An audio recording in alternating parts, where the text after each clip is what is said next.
பல பேர் பல விதமாக பேசிட்டு இருக்கிறாங்க. இவருக்கு நெகோஷியேட் பண்ண தெரியல, இவருக்கு பிளாக் மெயில் பண்ண தெரியல, இவர் ராமதாஸ் மாதிரி அரசியல் பண்ண தெரியல. அவன் இங்க நின்று பார்த்தாதான் தெரியும். ஒரு இயக்கத்தை தொடங்கி மக்களை திரட்டி ஒரு பொதுக்கூட்டம் போட்டு ஒரு பேரணியை நடத்தி அதுல வரக்கூடிய நெருக்கடிகளை எல்லாம் சந்தித்து பார்த்தால்தான் தெரியும். சும்மா இல்ல அரசியலுங்கிறது. யூடியூப் சேனல்ல உட்கார்ந்துட்டு பேசுறது இல்ல அரசியல். ஆளுங்கட்சி கூட்டணியில் தான் இருக்கிறோம். வடகாடு பிரச்சனைக்கு போராட்டம் நடத்த அனுமதி மறுக்கப்படுகிறது. மதுரை உயர்நீதிமன்ற கிளையில் போய் வழக்கு தொடுத்து அனுமதி வாங்கி இருக்கிறோம். 19ஆம் தேதி என் தலைமையிலே ஆர்ப்பாட்டம் நடக்கப் போகிறது. ஒடுக்கப்பட்ட மக்களின் மீது நடத்தப்பட்ட தாக்குதலில் அவர்கள் பாதிக்கப்பட்டார்கள். இவன் திரண்டு போய் அவன் திரண்டு போய் ஒரு பொது இடத்துல மோதிக்கல. 2 பேரும் சமமாயிருந்து தாக்கி கொண்டால் தான் மோதல். ஒருவன் சிறுபான்மையாக இருக்கிறான், இன்னொருவன் பெரும்பான்மையாக இருக்கிறான். ஒருவன் சட்டத்துக்கு கட்டுப்படுகிறான், இன்னொருவன் சட்டத்தை மீறுகிறான், ஒடுக்குமுறை செய்கிறான் என்றால் அதற்கு பெயர் ஒடுக்குமுறை தான். அது தாக்குதல். 2 பக்கமும் கேஸ். அடிபட்டு மருத்துவமனையிலே காயம்பட்டு அறுவை சிகிச்சை செய்து தையல் போட்ட நிலையிலே படுத்திருப்பவன் மீதும் வழக்கு, தாக்கியவன் மீதும் வழக்கு. அப்பப்ப சில நேரங்களில் நீதிமன்றத்திலேயும் சில நீதிமான்கள், உண்மையான நீதிமான்கள் இருக்கிறார்கள். மதுரையில் ஒரு நீதிபதி கேட்டிருக்காரு, வடகாட்டுல பிரச்சனை நடந்துச்சுல, ஏன் IAS IPS அதிகாரிகள் போகல, கலெக்டர் ஏன் போய் பார்க்கல, SP ஏன் போய் பார்க்கல? எப்போவாது அப்படி சில பேர் நீதிமன்றத்தில் உரிமைக்கு குரல் எழுப்பக்கூடியவர்கள் இருக்கிறார்கள். இன்னைக்கு போயிருக்கிறாங்க வடகாட்டு, நேத்தோ இன்னைக்கு போயிருக்கிறாங்க. எந்த சாதிய வன்கொடுமையிலும் எந்த ஒரு மாவட்ட ஆட்சியரும் பாதிக்கப்பட்ட மக்களை போய் பார்த்து ஆறுதல் சொன்னதாக சரித்திரமே இல்லை. சாதாரணமா சொல்லிட்டு போறாங்க, திமுக 2 சீட்டுக்காக நிக்கிறாரு, 3 சீட்டுக்காக நிக்கிறாரு. எத்தனையோ ஆப்ஷன் இருக்கு. அந்த ஆப்ஷன்ல நம்ம ஓபன் பண்ணல. வேண்டான்னு நம்ம வீட்டு கதவை சாத்துற, நீ உள்ள நுழையாதன்னு. ஏன்? ஒரே பிரச்சனை தான். உண்மையான அம்பேத்கரின் பிள்ளைகளாக இருப்பதனால், உண்மையாகவே பெரியாரின் மாணவர்களாக இந்த களத்திலே நிற்பதனால், சனாதன சக்திகள் இங்கே வலுப்பெறுவதற்கு நாம் கிஞ்சித்தும் இடம் கொடுத்து விடக்கூடாது என்கிற அந்த கவலைதான். தற்காலிகமாக எனக்கு ஏற்படுற நட்டத்தை பற்றி நான் கவலைப்படவில்லை. 4, 8, 10, 6 சீட்டை 10 சீட்டு ஆக்கிட்டா நான் ஆட்சியை பிடிச்சிட முடியுமா என்ன? சமூக நீதியை பேசக்கூடிய ஒரு கட்சி ஆட்சியில் இருக்கும் போதே இந்த நிலை என்றால், யோகி ஆதித்யநாத் போன்றவர்கள் இங்கே முதலமைச்சராக வந்தால் என்ன நிலையாகும்? யாரு போய் பேச முடியும்? போராட முடியுமா? உரிமையை பேச முடியுமா? நேரம் வாங்கி உட்கார்ந்து இப்படி பிரச்சனை இருக்கிறது என்று புரட்சியாளர் அம்பேத்கர் அவர்கள் மாணவர் விடுதியிலே பெயர் மாற்றம் செய்து வேறு சமூகத்தின் பெயரை சொல்லி தங்கி இருந்து பிறகு கண்டுபிடித்து அவரை தாக்கி வெளியே அனுப்பி இருக்கிறார்கள். அம்பேத்கருக்கும் அது நிகழ்ந்திருக்கிறது, நம்முடைய வாழ்விலும் அது நடந்திருக்கிறது, ரோசிக்கும் அது நடந்திருக்கிறது. நான் இப்போது மேடைகளில் பேசுவேன். எனக்கு பின்னால் இனி யாராவது ஒருவன் கட்சி தொடங்கினால் கூட அவன் பெயரை முன்னாலே போட்டு என் பெயரை கடைசியிலே போடுவார்கள் ஊடகங்களில். அதுதான் ஊடக அறம் என்று நான் சொல்லுவதுண்டு. என்ன சிக்கல் என்று அவர்களுக்கு, என்ன அப்படி ஒரு உளவியல் சிக்கல் என்று நமக்கு தெரியவில்லை. இந்த தேர்தல் அரசியலுக்கு 1/4 நூற்றாண்டை கடந்து விட்டோம். ஒரு மாநில கட்சியாக அங்கீகாரம் பெற்று விட்டோம். ஆனாலும் கூட ஒரு அறிக்கையை எழுதுகிற போது அதிலே கூட ஒரு புரோட்டோகால் என்பதை அவர்கள் நடைமுறைப்படுத்துவதில்லை. படித்தவர்கள் என்கிற தகுதியை பெற்ற மாநிலம் என்ற ஒரு பெருமை கேரளாவுக்கு உண்டு. 100% லிட்ரேட்ஸ், படித்தவர்கள் இருக்கிறார்கள். எழுத படிக்க தெரியும். ஆனால் அங்கே இருந்த அளவுக்கு சாதிய இறுக்கம், சாதியின் பெயரிலான ஒடுக்குமுறை ஒப்பீட்டளவிலே வேறு எந்த மாநிலத்திலும் அந்த அளவுக்கு இல்லை என்று சொல்லக்கூடிய ஒரு நிலை. ஏனென்றால் தீண்டாமை என்பது பிற மாநிலங்களில் இருந்தது. கேரளாவிலே தீண்டாமையோடு அண்டாமை இருந்தது, காணாமை இருந்தது. தீண்டாமை என்பது அன்டச்சபிலிட்டி, காணாமை என்பது அன்சியபிலிட்டி, அண்டாமை என்பது அன்அப்ரோச்சபிலிட்டி. இந்த தீட்டு கொள்கை என்பது வேறு எந்த மாநிலத்திலும் நடைமுறையில் இல்லை. இதுல என்ன பெரிய வேடிக்கை என்றால், கேரளாவிலே இருக்கிற நாயர் என்கிற சமூகம் நம்பூதிரிகளால் கீழ்ச்சாதி என்று நடத்தப்படுகிற ஒரு சமூகம். ஆனால் அவர்களுக்குள்ளே மேல் சாதி என்கிற உளவியல் கட்டமைக்கப்பட்டிருக்கிறது. நான் சமூகத்தில் நிலவுவதை சொல்லுகிறேன். எனக்கு அதில் எந்த நம்பிக்கையும் கிடையாது. உயர்வு தாழ்வு என்பதில் எனக்கு ஒருபோதும் நம்பிக்கை கிடையாது. பிறப்பால் உயர்வு தாழ்வு என்பதை ஒருபோதும் நாம் நினைத்ததே இல்லை. அப்படி ஒரு இன்ஃபீரியாரிட்டி என் வாழ்நாளில் எனக்கு ஏற்பட்டதே இல்லை. செல்வாக்கோடு புகழோடு விளங்குகிற பலரை பற்றி பேசுவார்கள். அதில் அம்பேத்கர் பார்வை கொண்ட இளைஞர்கள், அப்பெல்லாம் நான் ரொம்ப ரொம்ப ஏர்லியர் ஸ்டேஜ், அம்பேத்கர்ங்கிற பேர் மட்டும்தான் தெரியும், வேற எதுவும் தெரியாது. அப்ப சொல்லுவாங்க, 80களில் 70களின் பின்பகுதியில் திரைத்துறையில ஒரு ஆளு கூட இல்லப்பா இந்த சமுதாயத்தில் இருந்து, இவர் அந்த ஆளு, இவர் இந்த ஆளு, இவர் இந்த ஆள். இளையராஜா ஒரே ஒரு ஆள் தப்பி அதுல இருக்கிறார். இல்ல நிறைய பேர் இருக்கிறாங்க, வெளியே தெரியாது, சொல்லிக்க மாட்டாங்க.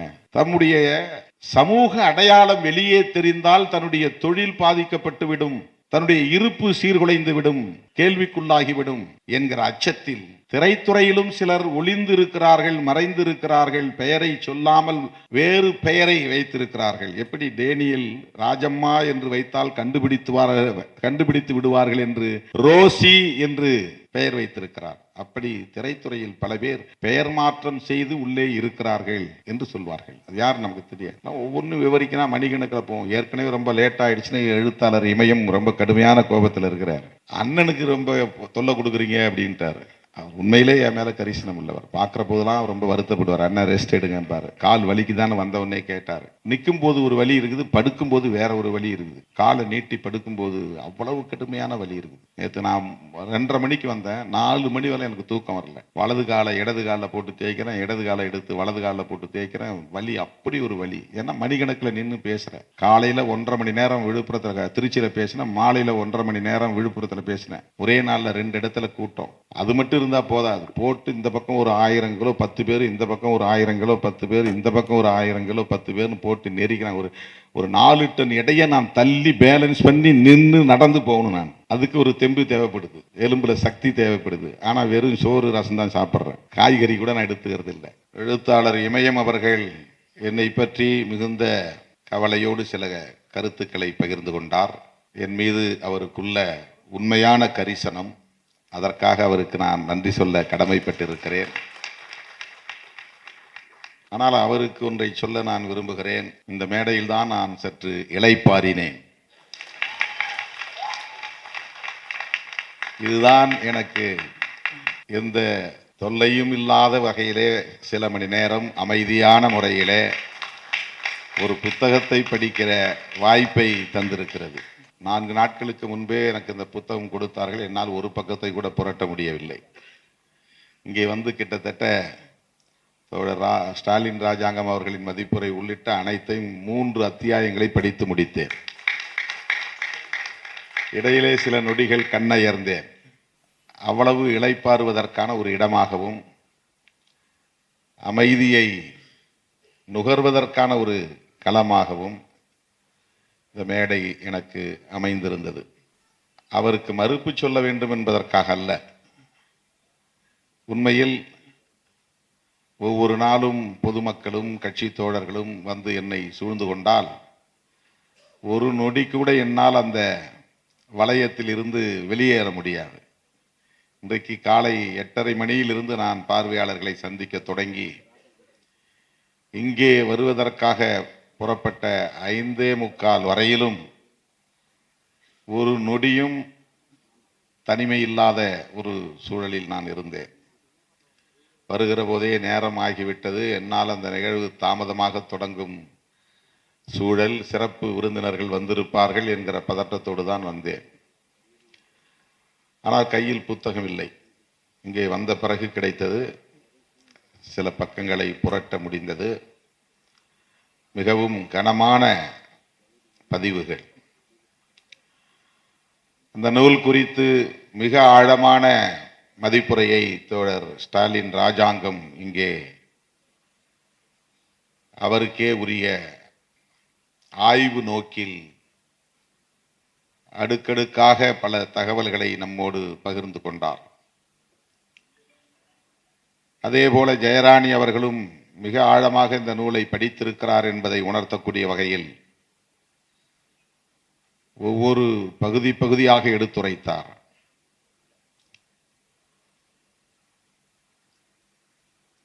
எழுத்தாளர் இமயம் அவர்களும் நூலை படிக்காமல் வரவில்லை என்பதை இங்கே உறுதிப்படுத்தினார். படித்துவிட்டுத்தான் நான் வந்திருக்கிறேன் என்று, இந்த சமூக சூழல் எவ்வாறு இருக்கிறது, அதை இந்த நூல் எப்படி படம் பிடித்து காட்டுகிறது, இது போன்ற ஒரு நூல் தமிழிலும் தமிழ் சினிமா குறித்தும் வர வேண்டும் என்கிற தனது ஏக்கத்தையும் இங்கே பதிவு செய்திருக்கிறார். ஆகவே இந்த நூல் குறித்து இவர்கள் மூவரும் தந்திருக்கிற மதிப்புரை நமக்கு இது போன்ற நூல்களை தேடி படிக்க வேண்டும் என்கிற உந்துதலை தந்திருக்கிறது. இது போன்ற நூல்களை பதிப்பிக்க வேண்டும். திருநங்கை பதிப்பகம் அந்த பணியை ஆற்றி இருக்கிறது என்கிற தகவலையும் சேர்த்து தந்திருக்கிறது.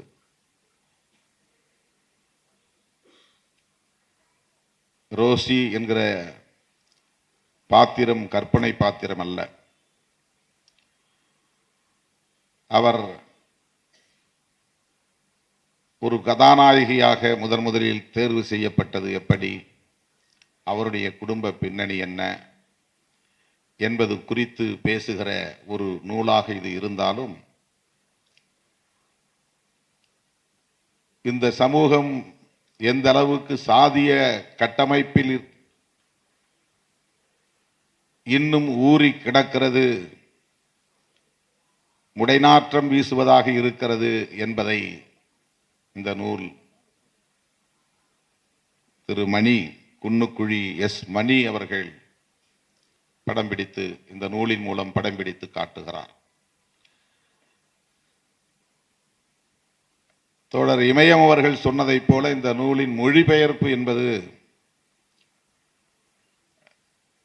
இது மொழிபெயர்க்கப்பட்ட நூலா என்று ஐயப்படக்கூடிய அளவுக்கு மிகச் சிறப்பாக அமைந்திருக்கிறது. அதை மூட முடியவில்லை. புரட்டிக்கொண்டே இருக்கக்கூடிய அளவுக்கு எந்த தேக்கமும் இல்லாமல் இந்த நடை தமிழ் மிகச் சிறப்பாக வந்திருக்கிறது. எனக்கு இதை படித்துக் கொண்டிருக்கிற போதே ரோசியின் வரலாற்றை தெரிந்து கொள்ளும் அதே வேகத்தில் டேனியலின் வரலாற்றையும் தேடி படிக்க வேண்டும் என்கிற உந்துதலை தந்தது. அந்த காலத்தில் 1920களில் டேனியல் என்கிற அந்த ஆளுமை பயாஸ்கோப் இருந்த காலத்தில் களரி என்கிற தற்காப்பு கலை குறித்து ஒரு நீளமான படத்தை தயாரிக்க வேண்டும், ஒளியில்லா படத்தை தயாரிக்க வேண்டும் என்கிற ஆர்வத்தின் மிகுதியால் அதை பற்றி அறிந்து கொள்ள தெரிந்து கொள்ள அவர் சென்னைக்கு வந்தது, பம்பாய்க்கு போனது, பல அவமானங்களை சந்தித்தது. பிறகு திருவனந்தபுரம் வந்து அகஸ்தீஸ்வரம் என்கிற இடத்தில் தமக்கு இருந்த சொந்தமான நிலம் 100 ஏக்கரை அப்போது 50,000ற்கு விற்று அவரே ஒரு திரையரங்கத்தை, ஒரு கொட்டகையை, ஒரு கீற்று கொட்டகையை, ஒரு ஸ்டுடியோவை அமைக்க எடுத்துக்கொண்ட முயற்சி, களரி தொடர்பாக ஒரு படம் தயாரிக்க வேண்டும் என்பதை விட அதில் ஒரு கதையையும் இணைக்கலாம் என்று முயற்சி செய்து அதற்கான தயாரிப்பை மேற்கொண்டு அதற்கான பாத்திரங்களை தேடுகிற போது அன்றைய சூழலில் பெண்கள் இது போன்ற பொதுவெளிக்கு வர முடியாது என்கிற நெருக்கடி இருந்த காலத்தில் ஒரு ஆண்மகனையே பெண் வேடமிட்டு நடிக்க வைக்கலாம் என்றெல்லாம் எண்ணிய சூழலில் அவருக்கு ஜான்சன் என்பவர் மூலம் அறிமுகமான ஒரு ஆளுமைதான் ராஜம்மா என்கிற ரோசி. அந்த பெண்மணி ஒரு கூலி தொழிலாளி குடும்பத்தை சார்ந்தவர். புல்லறுத்து விற்பனை செய்து அதன் மூலம் வயிறு கழுவும் ஒரு வறுமையான குடும்பத்தில் தோன்றியவர். அதே வேளையில் புலையர் சமூகத்திற்கென்று இருக்கிற நாட்டுப்புற கலைகளில் ஈடுபாடு கொண்டவர். அதனால் ஜான்சன் என்பவருக்கு அவருடைய அறிமுகம் கிடைத்திருக்கிறது. நாட்டுப்புற கலைகளில் கூட பெண்கள் ஈடுபட முடியாது. ஸ்டாலின் ராஜாங்கம் அவர்கள் தன்னுடைய அணிந்துரையிலே பெண்கள் அந்த காலத்தில் எப்படிப்பட்ட ஒடுக்குமுறைக்கு உள்ளாகி இருந்தார்கள் என்பதை சொல்லுகிற போது ஆண்களே பெண் வேடம் ஏற்று நடிக்கிற நிலை இருந்தது என்பதை சுட்டிக்காட்டுகிறார். அப்படி இருந்த காலத்தில் நாட்டுப்புற கலைகளில் கூட பெண்களை, பெண் பிள்ளைகளை ஈடுபட வைப்பது என்பது எவ்வளவு சவால் என்பதை நாம் அறிவோம். தப்பித்தவறி அந்த குடும்பத்தில் கோலப்பன் என்கிற பவுலோஸ், தந்தை பெயர், குங்கி என்கிற அந்த அம்மையார், அவர்கள் தம்முடைய பிள்ளை இப்படி ஒரு நாட்டுப்புற கலையாக இருக்கிற களரியில்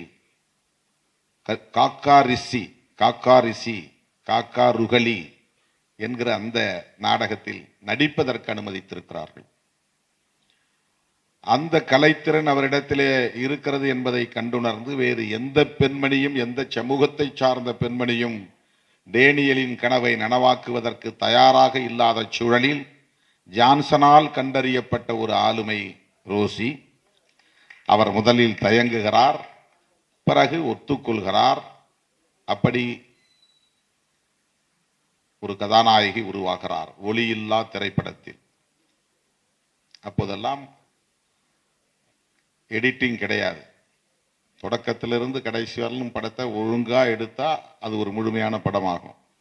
நினைச்ச நேரத்தில் நினைச்ச பகுதியை எடுத்துக்கிட்டு பிறகு வெட்டி ஒட்ட முடியாது. அப்போது எடிட்டிங் கிடையாது, வசனம் இல்லை.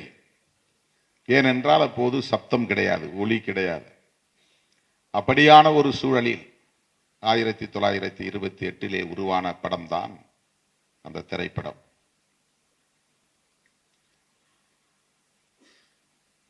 இந்த இடத்தில் நாம் எழுத்தாளர், ஊடகவியலாளர் குன்னுக்குழி எஸ். மணி அவர்களை நெஞ்சார பாராட்ட வேண்டும், அவரை வாழ்த்த வேண்டும். திருத்தப்பட்ட ஒரு வரலாற்றை இந்த சமூகத்தில் ஒரு கொடையாக நமக்கு வழங்கி இருக்கிறார். திருத்தி எழுதப்பட்ட வரலாறு, அவதூறுகளை கலைந்தெறிந்து, பொய்யும் புரட்டுகளை உதறி எறிந்து, உண்மை தரவுகளை ஆண்டு கணக்கில் தேடி அலைந்து கண்டுபிடித்து அவற்றை தொகுத்து ஒரு படைப்பை அவர் உருவாக்கி இருக்கிறார். தோழர்கள் இங்கே சொன்னார்கள், ரோசியின் நடத்தை குறித்த அவதூறுகள், ரோசியின் குடும்பத்தை குறித்த திரிவுகள், இன்னும் பல மறைக்கப்பட்ட வரலாறு. வரலாறு எப்படி எழுதப்படுகிறது என்பதை ராஜாங்கம், ஸ்டாலின் ராஜாங்கம் சொல்லுகிறார். அதில் எப்படியெல்லாம் எழுத்தாளர்களால் அவரவர் விருப்பம் போல நிகழ்கிறது என்கிற போது, ஒன்று விடுபடல், இன்னொன்று இருட்டடிப்பு, இன்னொன்று திரிபு. திரித்து எழுதுவது,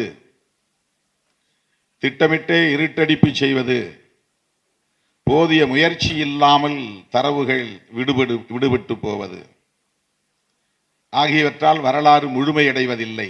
அரைகுறை வரலாறு தான் நம் கைகளில் கிடைக்கின்றன. பாடப்புத்தகங்களில் படிக்கிற வரலாறு கூட முழுமையானது என்று சொல்ல முடியாது. இன்னொன்றையும் சொல்லுகிறார், வரலாற்றுக்கு தரவுகள் மட்டும் போதாது, தரவுகள் மட்டுமே இருந்தால், சரியான தரவுகள், டேட்டாஸ், தரவுகள் மட்டும் இருந்தால் அது முழுமை பெறாது. அதை எப்படி எழுதுகிறவன் வாசிக்கிறான் என்பதையும் பொறுத்து அது அமையும்.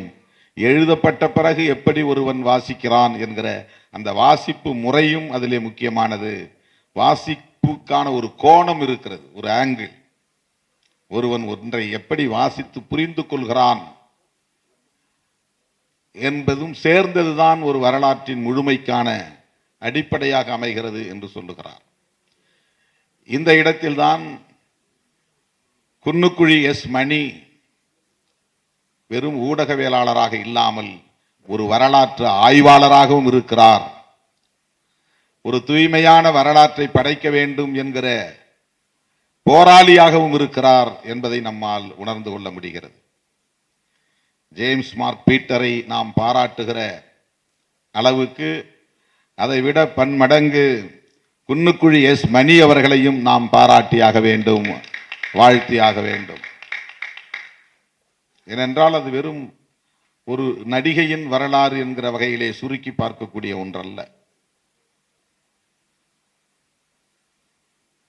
ஏதோ ஒரு நிகழ்ச்சியிலே அவர் போய் பங்கேற்க போகிறார். அப்போது காம்பிசேரி கருணாகரன் என்பவர் பேசுகிறார். அந்த பேச்சின் ஊடாக தெரிக்கிற ஒரு செய்தி அவருக்கு ஒரு உந்துதலை தருகிறது. முதலாக ஒரு ஒளியில்லா திரைப்படம் மலையாள சினிமாவில் உருவானது. அந்த திரைப்படத்தில் ரோசி என்கிற ஒரு நடிகை முதல் கதாநாயகியாக நடித்தார். அவர் புல்லறுக்கும் குடும்பத்தை சார்ந்த ஒரு கூலி தொழிலாளி என்று அவர் தன்னுடைய பேச்சின் போக்கிலே அதை சொல்லிவிட்டு போகிறார். அந்த குறிப்பை வைத்துக்கொண்டு இவர் தேட முனைகிறார். இவருடைய பயணம் தொடங்குகிறது.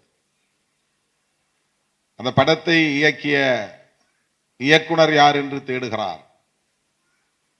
அந்த இயக்குனரை அவர் கண்ட அந்த முதல் காட்சியே நம்மை நெகிழ வைக்கிறது. படுக்கை விரிப்பில்லாத ஒரு கட்டிலில் எழுந்திருக்க முடியாத அளவுக்கு படுக்கையாய் கிடக்கிற டேனியலை போய் பார்த்து தான் ஒரு பத்திரிகையாளன் என்று சொன்னபோது அவர் கண்களில் பிரகாசம் இருந்தது. அப்போது ரோசியை பற்றி கேட்டேன். ரோசியை பற்றி அவரால் ஒரு சில தகவலை மட்டும்தான் சொல்ல முடிந்தது. ஒரு இடத்தை சொல்லி அந்த இடத்தின் மேற்கு பகுதியிலே ஒரு வீட்டில் அவர் குடியிருந்தார் என்கிற தகவல் மட்டும்தான். அதை வைத்துக்கொண்டு அடுத்த நகர்வை எஸ் மணி மேற்கொள்கிறார். அங்கேதான் ஜான்சன் கிடைக்கிறார். இப்படி பல ஆண்டுகள், சொல்ல போனால் சில 10 ஆண்டுகள், ஏறத்தாழ 40 ஆண்டுகள் ஒரு தேடல் என்பது சாதாரணமான ஒன்றல்ல. ஒரு வரலாற்று ஆய்வு என்பது, சமூக பகுப்பாய்வு என்பது நினைத்து பார்க்கவே நமக்கு சிலிர்க்கிறது.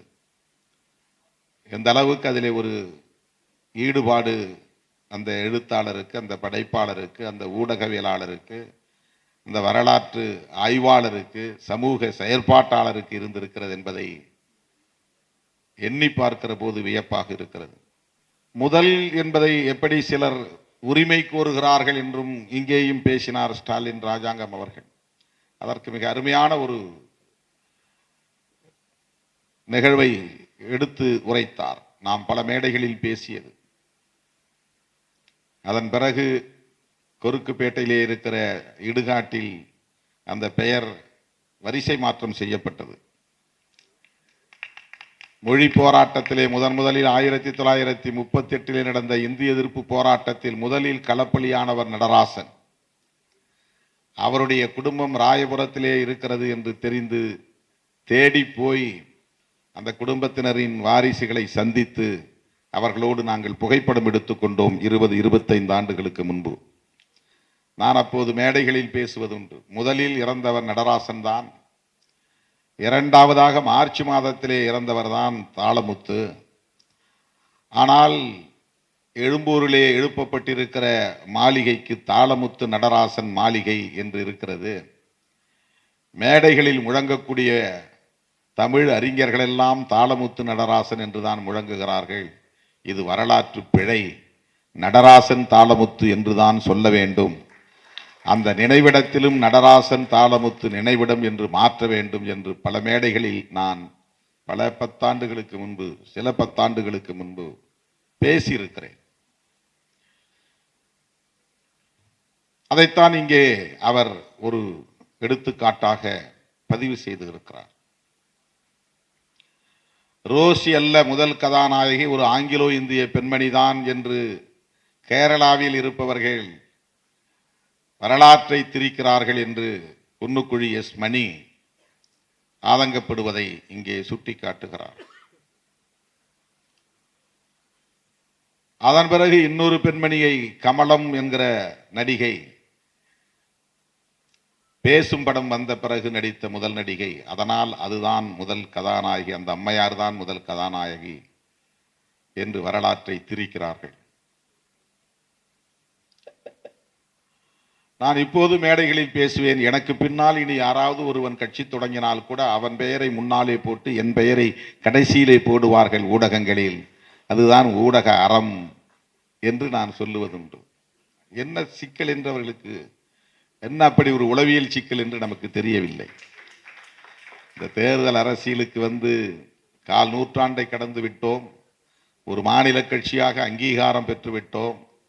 ஆனாலும் கூட ஒரு அறிக்கையை எழுதுகிற போது அதிலே கூட ஒரு புரோட்டோகால் என்பதை அவர்கள் நடைமுறைப்படுத்துவதில்லை.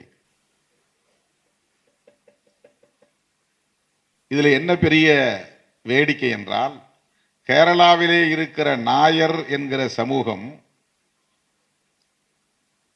நம்பூதிரிகளால் கீழ்ச்சாதி என்று நடத்தப்படுகிற ஒரு சமூகம்.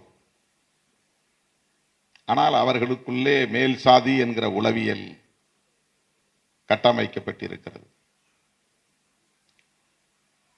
நான் சமூகத்தில் நிலவுவதை சொல்லுகிறேன். எனக்கு அதில் எந்த நம்பிக்கையும் கிடையாது. உயர்வு தாழ்வு என்பதில் எனக்கு ஒருபோதும் நம்பிக்கை கிடையாது. பிறப்பால் உயர்வு தாழ்வு என்பதை ஒருபோதும் நாம் நினைத்ததே இல்லை. அப்படி ஒரு இன்ஃபீரியாரிட்டி என் வாழ்நாளில் எனக்கு ஏற்பட்டதே இல்லை. நான் கூட ஒரு மேடையிலே பேசுவேன். பொருளாதாரத்தில் என்னை விட ஒருவன் உயர்ந்தவன் இருக்கலாம், கல்வியால் என்னை விட ஒருவன் உயர்ந்தவன் இருக்கலாம், வேறு ஆற்றல்களால் எழுத்தாற்றல் பேச்சாற்றல் போன்றவற்றால் என்னை விட ஒருவன் உயர்ந்தவன் இருக்கலாம். ஆனால் பரப்பால் ஒருவன் உயர்ந்தவன் என்று எவனும் இல்லை. அதை நான் ஏற்க மாட்டேன் என்று சொல்லியிருக்கிறேன். ஆகவே கேரளாவில் இருக்கிற சமூகத்தில் மிக உயர்ந்தவர்கள் என்று நம்பூதிரிகள் தான் கருதுகிறார்கள். பார்ப்பனர்களிலேயே நாங்கள் தான் உயர்ந்தவர்கள் என்று கருதுகிற ஒரு உளவியல் மேலாதிக்க போக்கு அவர்களிடத்தில் இன்றைக்கும் இருக்கிறது. இந்தியாவின் குடியரசுத் தலைவராக இருந்த ஆர் வெங்கட்ராமன் அவர்கள் ஒரு முறை கேரளாவுக்கு போயிருந்த போது ஒரு கோவிலுக்குள்ளே நுழைந்த போது ஆடையை கழற்றிவிட்டு உள்ளே வாருங்கள் என்று சொன்னதாக நாம் ஏடுகளில் படித்திருக்கிறோம். தமிழ்நாட்டில் இருக்கிற ஐயரை விட ஐயங்காரை விட நாங்களே உயர்ந்தவர்கள் என்கிற எண்ணம் கொண்டவர்கள், அந்த உளவியல் அவர்களுக்கு இன்றைக்கும் உண்டு. வர்ணாசிரம தர்மம் அதைத்தான் சொல்லுகிறது. பார்ப்பனர்கள் தான் உயர்ந்தவர்கள், மற்ற அனைவருமே கீழானவர்கள் என்பதுதான். கேரளாவிலே சாதி கலப்பால் சில சாதிகள் உருவாயின என்று வரலாற்று குறிப்புகள் கூறுகின்றன. சண்டாளர் என்ற ஒரு சாதி இருக்கிறது. அந்த சாதி பிணம் சுடுகிற சாதி. அது பார்ப்பனர்களுக்கும் சூத்திரர்களுக்கும் ஏற்பட்ட கலப்பால் பிறந்த புதிய சாதி என்று சொல்லுகிறார்கள். நாயரே சூத்திரர் என்பதுதான் கேரளாவின் சமூக படிநிலை. ஆனால் இன்றைக்கு எப்படி தமிழ்நாட்டிலே ஓபிசி அல்லது எம்பிசி என்று வகைப்படுத்தப்பட்டிருக்கிற சமூகங்களை சார்ந்த சிலர் தாங்கள் சத்திரியர்கள் என்று உரிமை கோருகிறார்கள். அதிலே ஒரு உயர்வு இருப்பதாக கருதுகிறார்கள். ஆனால் மனு தர்மம் சொல்லுவதை அவர்கள் மறந்து போகிறார்கள். பார்ப்பனர்களை தவிர அனைவருமே கீழ்சாதிதான் என்கிற அந்த உண்மையை அவர்கள் உணர மறுக்கிறார்கள். நீ சூத்திரன் என்று மட்டுமல்ல, வைசியன் என்று சொன்னாலும் கீழ்சாதிதான், சத்திரியன் என்று சொன்னாலும் கீழ்சாதிதான். இதை நான் சொல்லவில்லை, மனு தர்மம் சொல்லுகிறது, வர்ணாசிரம தர்மம் சொல்லுகிறது. இதுதான் நீண்ட நெடுங்காலமாக இந்த சமூகத்தில் நிலவுகிற ஒன்று. ஆகவே இந்த படத்தில் ரோசியின் பாத்திரம் நாயர் சமூகத்தை சார்ந்த பெண்மணியாக நடிக்கிற பாத்திரம். ரோசி புலையர் சமூகத்தை சார்ந்தவர் என்று எப்படி அவர்கள் கண்டுபிடித்தார்கள் என்று தெரியவில்லை. அரங்கில் படம் ஓடிக்கொண்டிருக்கிற போதே திரையை கிழித்திருக்கிறார்கள். டேனியல் வீட்டை குறிவைத்து தாக்கி இருக்கிறார்கள். இது எப்போது நடந்திருக்கிறது? 100 ஆண்டுக்கு முன்பு நடந்திருக்கிறது. 100 ஆண்டுக்கு முன்பு கேரளாவிலே இது நடந்திருக்கிறது. 1000 ஆண்டுகளுக்கு முன்பல்ல, 100 ஆண்டுக்கு முன்பு. கல்வியில் அது வளர்ச்சியடைந்த மாநிலம். 100 விழுக்காடு அனைவரும் படித்தவர்கள் என்கிற தகுதியை பெற்ற மாநிலம் என்ற ஒரு பெருமை கேரளாவுக்கு உண்டு. 100% லிட்ரேட்ஸ், படித்தவர்கள் இருக்கிறார்கள். அதாவது எழுத படிக்க தெரியும்.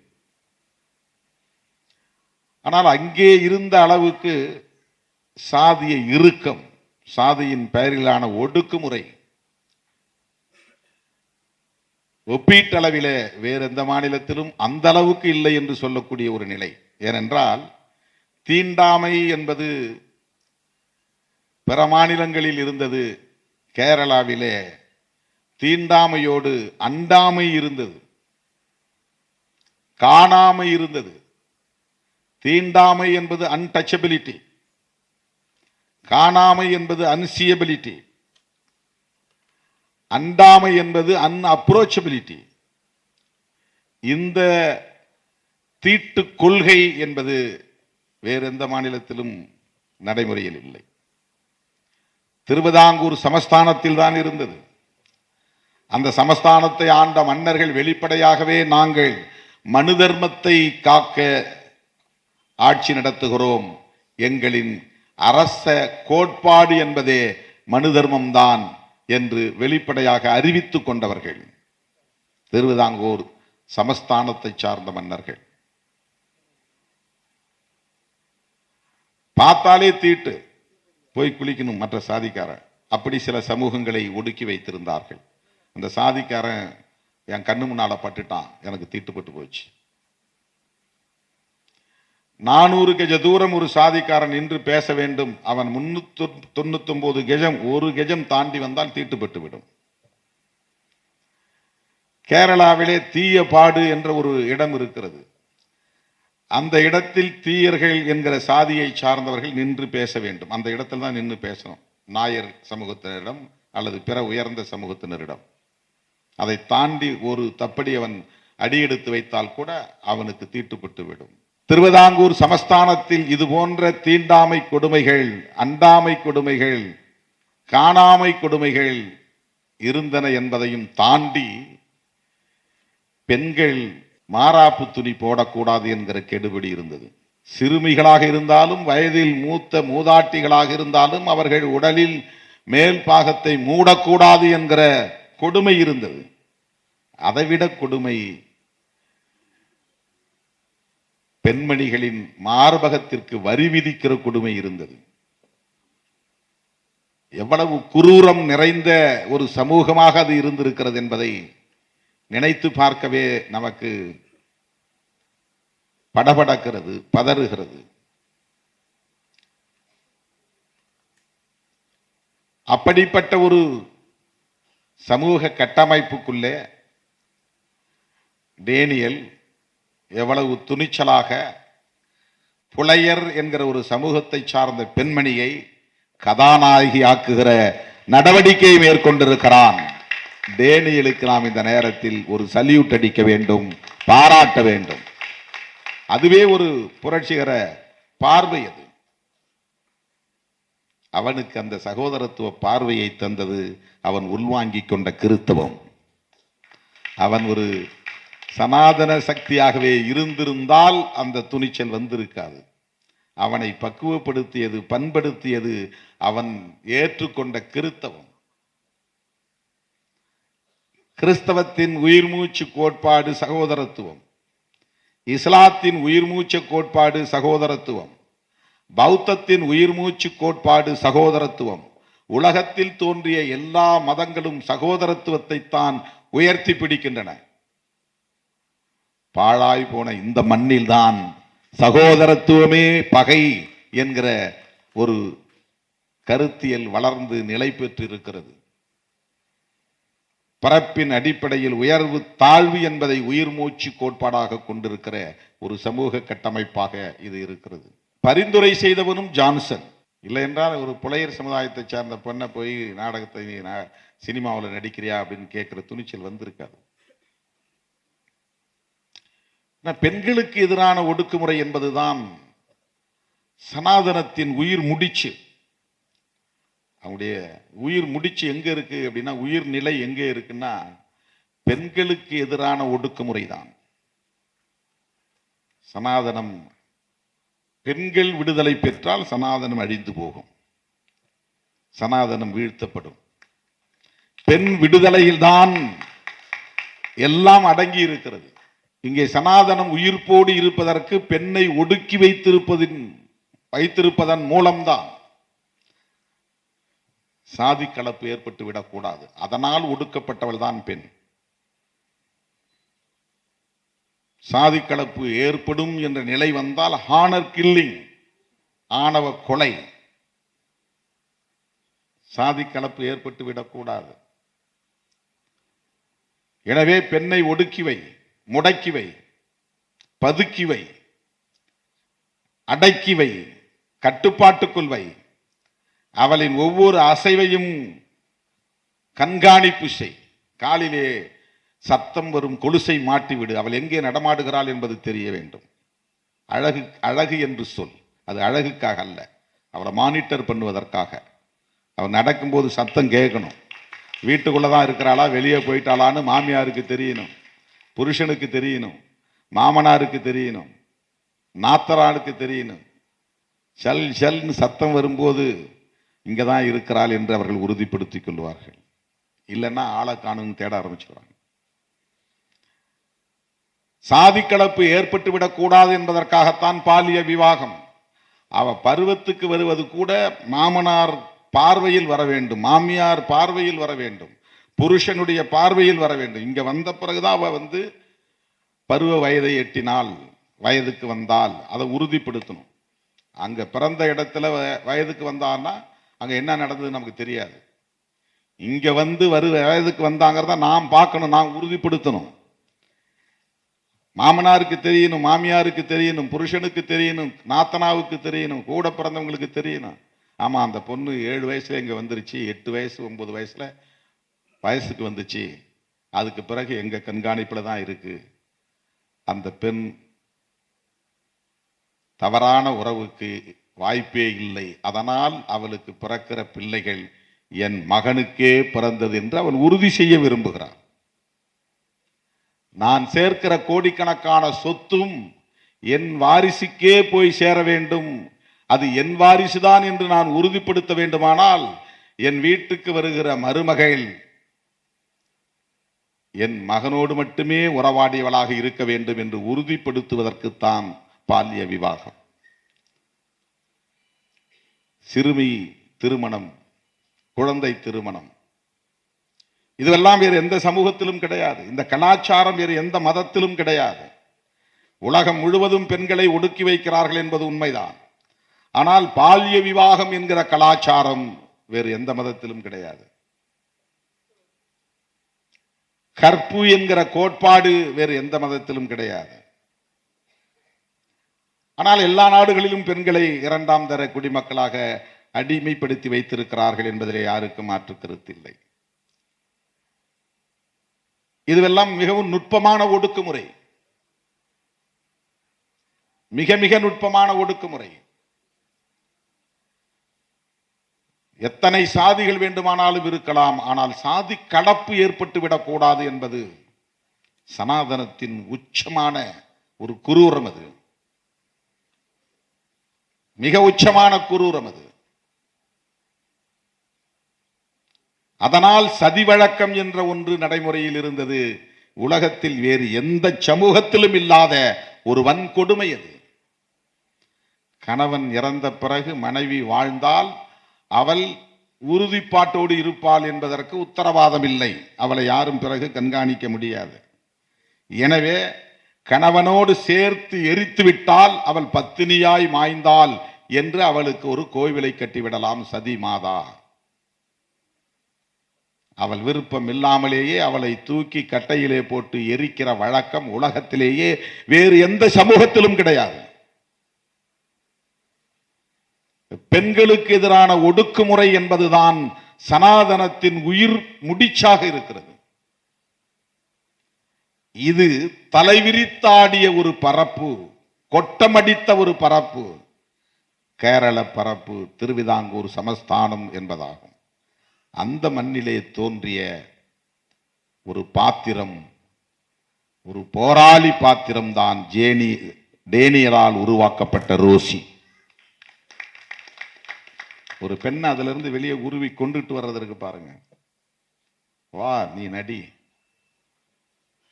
ஒரு கதாநாயகியாக இந்த படத்திலே நடி. கூலிக்கு போனால் நீ என்ன சம்பளம் வாங்குகிறாயோ அதை போல் 2 மடங்கு உனக்கு நான் சம்பளம் தருகிறேன். ஆனால் அவர் பொருளாதாரத்திலே பெரிய வலிமை பெற்றவராக கூட இல்லை. வெறும் 50,000 முதலீடாக போட்டிருக்கிறார். அன்னைக்கு 100 ஏக்கர் 50,000 வித்திருக்கு. அந்த 50,000 வைத்துதான் இந்த திரைப்பட தொழிலில் பலவற்றை அவர் தேடி தேடி கற்றிருக்கிறார், சேர்த்திருக்கிறார், உழைத்திருக்கிறார். அதை முதலீடாக்கி ஒரு படத்தை உருவாக்கி இருக்கிறார். கடைசியில் அவர் யாராவது எங்களுக்கு உதவி செய்யுங்கள் என்று அவருடைய மனைவி ரேச்சல் ஜானட் தன்னுடைய கணவனின் நண்பர்களுக்கு கடிதம் எழுதக்கூடிய நிலைமையில், வறுமையில் வாடியிருக்கிறார். டேனியலின் கதை என்பது இன்னும் துயரம் மிகுந்ததாக இருக்கிறது, சவால் நிறைந்ததாக இருக்கிறது, போர்க்குணம் வாய்ந்ததாக இருக்கிறது, புரட்சிகர தன்மை வாய்ந்ததாக இருக்கிறது. தோழர்களே, இன்றைக்கும் நாம் 21ஆம் நூற்றாண்டில் எல்லா தளங்களிலும் இதை நாம் எதிர்கொண்டு வருகிறோம். திரைத்துறை மட்டுமல்ல. நாங்கள் கல்லூரி மாணவர்களாக இருந்த காலத்தில் உரையாடுவோம். அப்போது சில தோழர்கள் திரைப்படத்துறையில் செல்வாக்கோடு புகழோடு விளங்குகிற பலரை பற்றி பேசுவார்கள். அதில் அம்பேத்கர் பார்வை கொண்ட இளைஞர்கள், அப்பெல்லாம் நான் ரொம்ப ரொம்ப ஏர்லியர் ஸ்டேஜ், அம்பேத்கர்ங்கிற பேர் மட்டும்தான் தெரியும், வேற எதுவும் தெரியாது. அப்ப சொல்லுவாங்க 80களில் 70களின் பின்பகுதியில் திரைத்துறையில ஒரு ஆளு கூட இல்லப்பா இந்த சமுதாயத்தில் இருந்து, இவர் அந்த ஆளு, இவர் இந்த ஆளு, இவர் இந்த ஆள், இளையராஜா ஒரே ஒரு ஆள் தப்பி அதுல இருக்கிறார்.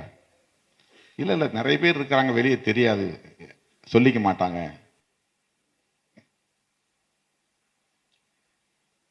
தம்முடைய சமூக அடையாளம் வெளியே தெரிந்தால் தன்னுடைய தொழில் பாதிக்கப்பட்டு விடும், தன்னுடைய இருப்பு சீர்குலைந்து விடும், கேள்விக்குள்ளாகிவிடும் என்கிற அச்சத்தில் திரைத்துறையிலும் சிலர் ஒளிந்திருக்கிறார்கள், மறைந்திருக்கிறார்கள், பெயரை சொல்லாமல் வேறு பெயரை வைத்திருக்கிறார்கள். எப்படி டேனியல் ராஜம்மா என்று வைத்தால் கண்டுபிடித்து விடுவார்கள் என்று ரோசி என்று பெயர் வைத்திருக்கிறார். அப்படி திரைத்துறையில் பல பேர் பெயர் மாற்றம் செய்து உள்ளே இருக்கிறார்கள் என்று சொல்வார்கள். அது யார் நமக்கு தெரியாது. தலைநகர் சென்னையில் அப்படி பல பேர் பெயர் மாற்றம் செய்து வீடு வாடகைக்கு எடுத்து தங்கி இருக்கிறார்கள் என்பதை நாம் பார்த்திருக்கிறோம். புரட்சியாளர் அம்பேத்கர் அவர்கள் மாணவர் விடுதியிலே பெயர் மாற்றம் செய்து வேறு சமூகத்தின் பெயரை சொல்லி தங்கி இருந்து பிறகு கண்டுபிடித்து அவரை தாக்கி வெளியே அனுப்பி இருக்கிறார்கள். அம்பேத்கருக்கும் அது நிகழ்ந்திருக்கிறது, நம்முடைய வாழ்விலும் அது நடந்திருக்கிறது, ரோசிக்கும் அது நடந்திருக்கிறது. அதனால்தான் பெயர் மாற்றம். கோபி நயினார் இங்கே பேசுகிற போது சொன்னார், அந்த திரைத்துறையில் ஒரு ரோசி என்றால் இங்கே அரசியல் தளத்தில் நமக்கு ஒரு ரோசி எழுச்சி தமிழராக இருக்கிறார் என்று சொன்னார். இது பெண்பார் குறியீடாக சொன்னார் என்றாலும் கூட அதனுடைய பொருள் என்னவென்றால், இவருடைய வரலாறும் இங்கே இருட்டடிப்பு செய்யப்படுகிறது, அவருக்குரிய முக்கியத்துவம் தர மறுக்கப்படுகிறது, அவருக்கான அங்கீகாரம் இங்கே முழுமையாக கிடைக்கவில்லை, அவரும் அத்தகைய தாக்கத்திற்கு பாதிப்புக்கு ஆளானவர் என்கிற பொருளிலே சொன்னார். ஆங்கிலத்திலே ரைஸ் என்றால் எழுச்சி என்று பொருள், ரோஸ் என்றால் எழுந்தது என்று பொருள். திருமாவளவனை எழுச்சி தமிழர் என்று சொல்லுவதனால் அந்த எழுச்சியின் அடையாளமாக அவர் ரைஸ் ரோஸ் ரோஸ் என்கிற பொருளிலே ரோசி என்று சொன்னாரோ என்று நான் எண்ணிக்கொண்டேன். அதுவும் ஆண்பார் குறியீடுதான். ரைசிங் அது ரைஸ், அதில் பாஸ்ட் டென்ஸ் வந்து ரோஸ். எழுச்சி பெற்று விட்டோம், மாநில கட்சியாக அங்கீகாரம் பெற்று விட்டோம். அதுக்கு 25 ஆண்டுகள் பிடித்திருக்கிறது.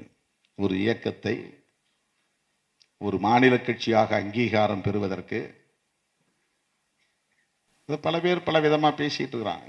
இவருக்கு நெகோஷியேட் பண்ண தெரியல, இவருக்கு வந்து பிளாக் மெயில் பண்ண தெரியல, இவர் வந்து ராமதாஸ் மாதிரி அரசியல் பண்ண தெரியல. அவன் இங்க வந்து நின்று பார்த்தாதான் தெரியும். ஒரு இயக்கத்தை தொடங்கி மக்களை திரட்டி ஒரு பொதுக்கூட்டம் போட்டு ஒரு பேரணியை நடத்தி அதுல வரக்கூடிய நெருக்கடிகளை எல்லாம் சந்தித்து பார்த்தால்தான் தெரியும். சும்மா இல்லை அரசியலுங்கிறது. யூடியூப் சேனல்ல உட்கார்ந்துட்டு பேசுறது இல்லை அரசியல். ஆளுங்கட்சி கூட்டணியில் தான் இருக்கிறோம். வடகாடு பிரச்சனைக்கு போராட்டம் நடத்த அனுமதி மறுக்கப்படுகிறது. மதுரை உயர்நீதிமன்ற கிளையில் போய் வழக்கு தொடுத்து அனுமதி வாங்கி இருக்கிறோம். 19ஆம் தேதி என் தலைமையிலே ஆர்ப்பாட்டம் நடக்கப் போகிறது.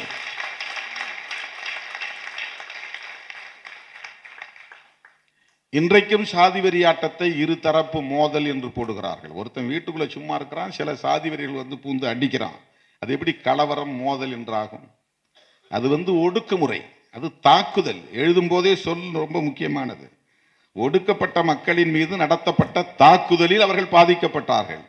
இவன் திரண்டு போய் அவன் திரண்டு போய் ஒரு பொது இடத்துல மோதிக்கல. 2 பேரும் சமமாயிருந்து தாக்கி கொண்டால்தான் மோதல். ஒருவன் சிறுபான்மையாக இருக்கிறான், இன்னொருவன் பெரும்பான்மையாக இருக்கிறான். ஒருவன் சட்டத்துக்கு கட்டுப்படுகிறான், இன்னொருவன் சட்டத்தை மீறுகிறான், ஒடுக்குமுறை செய்கிறான் என்றால் அதற்கு பெயர் ஒடுக்குமுறை தான். அது தாக்குதல். 2 பக்கமும் கேஸ். அடிபட்டு மருத்துவமனையிலே காயம்பட்டு அறுவை சிகிச்சை செய்து தையல் போட்ட நிலையிலே படுத்திருப்பவன் மீதும் வழக்கு, தாக்கியவன் மீதும் வழக்கு. ஆக இந்த பிரச்சனையை வெறும் சட்டம் ஒழுங்கு பிரச்சனையாகத்தான் பியூரோக்ராட்ஸ் பார்க்கிறார்கள். இது ஒரு சாதிய ஒடுக்குமுறை, அதனால் அதை தடுத்து நிறுத்த வேண்டும், ஒடுக்குமுறை செய்தவர்கள் மீது நடவடிக்கை எடுக்க வேண்டும் என்கிற பார்வை அதிகார வர்க்கத்திடம் இல்லை. ஏதோ அப்பப்ப சில நேரங்களில் நீதிமன்றத்திலேயும் சில நீதிமான்கள், உண்மையான நீதிமான்கள் இருக்கிறார்கள். மதுரையில் ஒரு நீதிபதி கேட்டிருக்காரு, வடகாட்டில் பிரச்சனை நடந்துச்சுல, ஏன் ஐஏஎஸ் ஐபிஎஸ் அதிகாரிகள் போகல, கலெக்டர் ஏன் போய் பார்க்கல, எஸ்பி ஏன் போய் பார்க்கல? எப்போவாது அப்படி சில பேர் நீதிமன்றத்தில் உரிமைக்கு குரல் எழுப்பக்கூடியவர்கள் இருக்கிறார்கள். இன்னைக்கு போயிருக்கிறாங்க வடகாட்டுக்கு, நேத்தோ இன்னைக்கு போயிருக்கிறார். எந்த சாதிய வன்கொடுமையிலும் எந்த ஒரு மாவட்ட ஆட்சியரும் பாதிக்கப்பட்ட மக்களை போய் பார்த்து ஆறுதல் சொன்னதாக சரித்திரமே இல்லை, சான்றுகளே இல்லை. 21ஆம் நூற்றாண்டிலும் இது தொடர்கிறது. இப்படிப்பட்ட இந்த சமூக கட்டமைப்பில் அதிகார வர்க்கத்திற்குள்ளேயும் இருக்கிற சாதியம், சாதிய மேலாதிக்கம் கோலோச்சக்கூடிய இந்த சூழலில் அங்குலம் அங்குலமாக போராடி போராடி ஒரு இயக்கம் இன்றைக்கு ஒரு மாநில கட்சியாக அங்கீகாரம் பெற்றிருக்கிறது என்றால் 5 முறை தமிழ்நாட்டை ஆண்டதற்கு சமம். விடுதலை சிறுத்தைகள் கட்சி ஒரு மாநில கட்சியாக அங்கீகாரம் பெற்றிருப்பது என்பது ஒவ்வொன்றும் விவரிக்கணும், மணிக்கணக்கில் போவோம். ஏற்கனவே ரொம்ப லேட் ஆயிடுச்சுன்னு எழுத்தாளர் இமயம் ரொம்ப கடுமையான கோபத்தில் இருக்கிறார். அண்ணனுக்கு ரொம்ப தொல்லை கொடுக்குறீங்க அப்படின்ட்டாரு.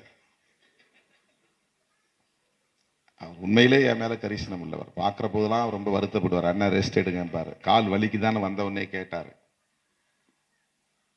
நிற்கும் போது ஒரு வலி இருக்குது, படுக்கும்போது வேற ஒரு வலி இருக்குது. காலை நீட்டி படுக்கும்போது அவ்வளவு கடுமையான வலி இருக்குது.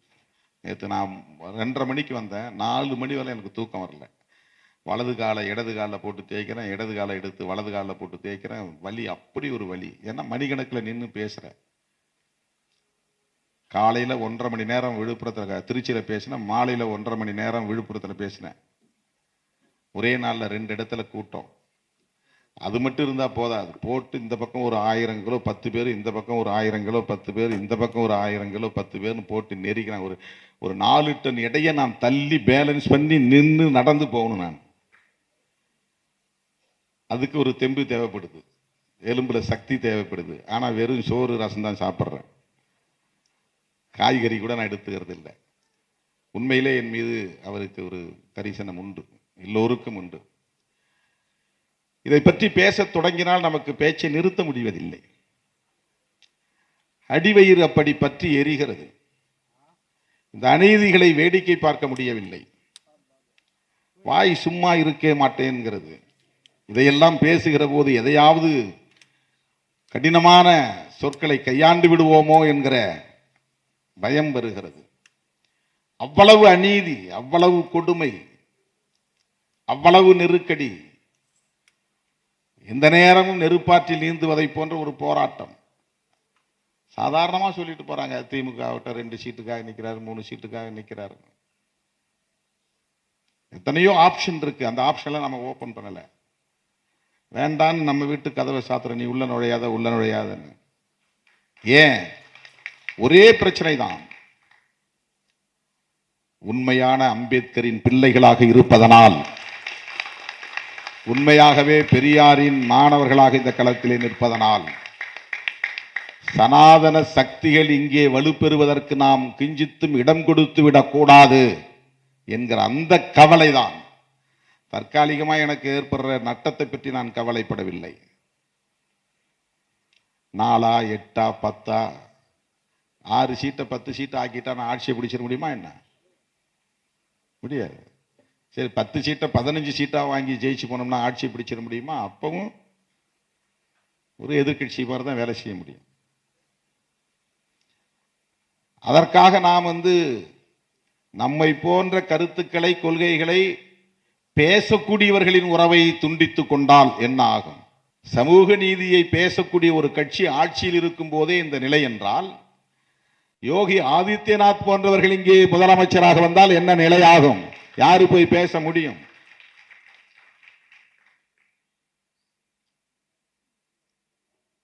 போராட முடியுமா? உரிமையை பேச முடியுமா? நேரம் வாங்கி உட்கார்ந்து இப்படி பிரச்சனை இருக்கிறது என்று. தோழர்களே, இந்த நாவலை படிப்பது ரோசியை தெரிந்து கொள்வதற்காக அல்ல, இந்த சமூகத்தை புரிந்து கொள்வதற்காக.